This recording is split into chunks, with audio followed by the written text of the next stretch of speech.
ছাত্রদল নেতা পারভেজ হত্যার প্রতিবাদে বরিশালে বিক্ষোভ ও মানববন্ধন অনুষ্ঠিত।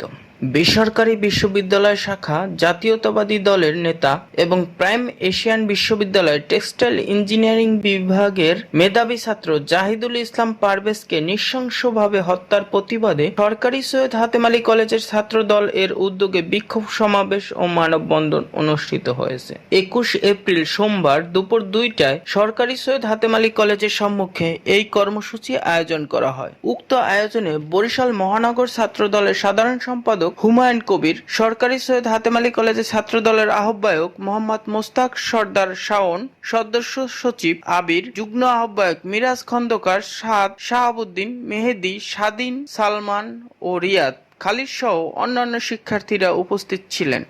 এ সময় বক্তারা জাহিদুল ইসলাম পারভেজের হত্যার তীব্র নিন্দা ও প্রতিবাদ জানিয়ে হত্যাকারীর দ্রুত গ্রেপ্তার ও শাস্তির দাবি জানান। তারা আরও বলেন, ভবিষ্যতে যেন এ ধরনের ঘটনা আর না ঘটে তা নিশ্চিত করতে হবে। উক্ত মানববন্ধনে অংশ নেওয়া সকলকে ধন্যবাদ জানিয়ে বিক্ষোভ সমাবেশ ও মানববন্ধন সমাপ্তি ঘোষণা করেন আহ্বায়ক মোহাম্মদ পারভেজ শিকদার। নিউজ ডেস্ক, বিজলি টিভি।